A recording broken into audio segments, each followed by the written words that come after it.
Histoire de mère à fille. Adoption. Elles ont l'air bien tristes, ces petites. Dans l'épisode 9, je vous ai raconté le périple de mon mari lorsqu'il a traversé la forêt amazonienne pour aller chercher le sésame, l'extrait de naissance de nos petites filles adoptées. Nous voilà en possession de ces documents et par précaution, mon mari en avait demandé 10 exemplaires de chaque. Nous allons donc retirer les passeports pour nos 2 filles à l'ambassade de France et nous étions les 400e dans la file d'attente. Heureusement, Lucia, notre correspondante administrative, avait placé un petit jeune pour attendre à notre place moyennant un petit billet. Donc, de retour à l'auberge, nous préparons nos bagages pour le retour. Nous sommes tous et toutes en effervescence, les filles sûrement un peu inquiètes. Pour notre dernière soirée, nous avons dû dépanner un couple qui revenait de Barranquilla, au nord de la Colombie, avec leur bébé adopté. En effet, ils n'avaient pas la bonne carte bancaire, la bleue si vous voyez, pour pouvoir retirer de l'argent et payer leur pension.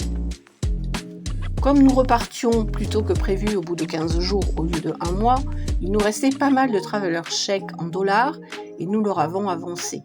Il fallait bien s'entraider. Nous aurions pu rester 15 jours de plus pour faire du tourisme en allant à Carthagène, un des sites réputés de Colombie, comme il nous a été proposé. Plus tard, j'aurai peut-être l'occasion d'y aller avec mes filles. Mais non, nous n'étions pas ici pour le tourisme. Il nous tardait de rentrer chez nous, prendre nos nouveaux repères, construire une nouvelle vie à 4, revoir notre famille, même si elle était limitée, nos amis, nos animaux, reprendre notre nouvelle vie, quoi. Oui, nous sommes partis de Bordeaux à 2, le 3 avril 1999, et nous sommes revenus en France à 4, le 17 avril, soit 14 jours après. Nous aurions pu repartir dès le 15 avril, mais il n'y avait plus de place côte à côte dans l'avion. Petite blagounette, en étant rentré, mon mari faisait toujours la petite blague suivante. Ma femme a fait fort. Elle m'a fait 2 enfants en 15 jours. Donc, nous voilà repartis en avion pour 17 heures de vol jusqu'à Paris avec 2 heures d'escale et 1 heure de plus pour Bordeaux, soit au total 20 heures de voyage. Dans l'avion, cela n'a pas été facile car les petites ne l'avaient jamais pris. Il fallait arriver à les rassurer et à les occuper. Heureusement et naturellement, Claudia, l'aînée, était plus attachée au papa, ce qui semblait normal pour son âge, et Nubia, la cadette, était agrippée à moi. Les rôles se sont donc bien répartis.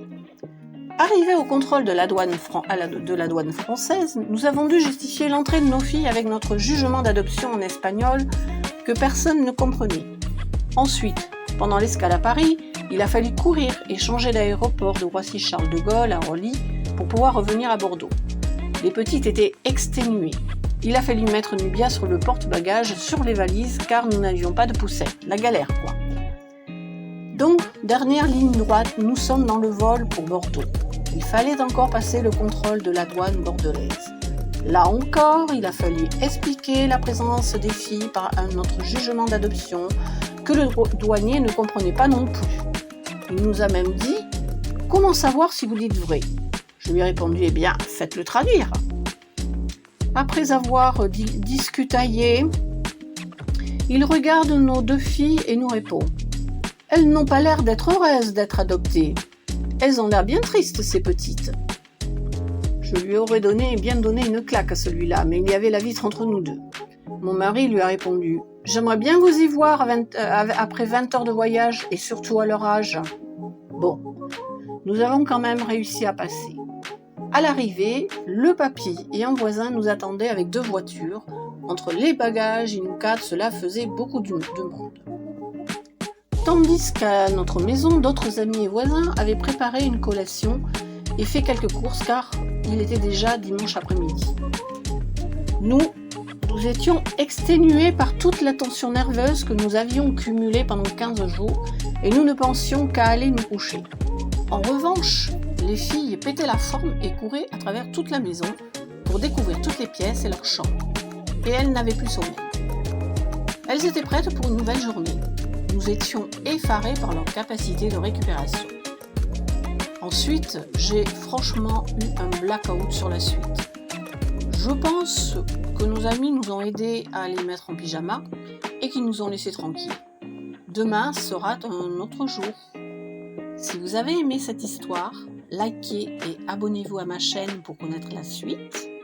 Vous pouvez aussi me laisser un petit commentaire. Je vous remercie pour votre écoute et je vous dis à bientôt.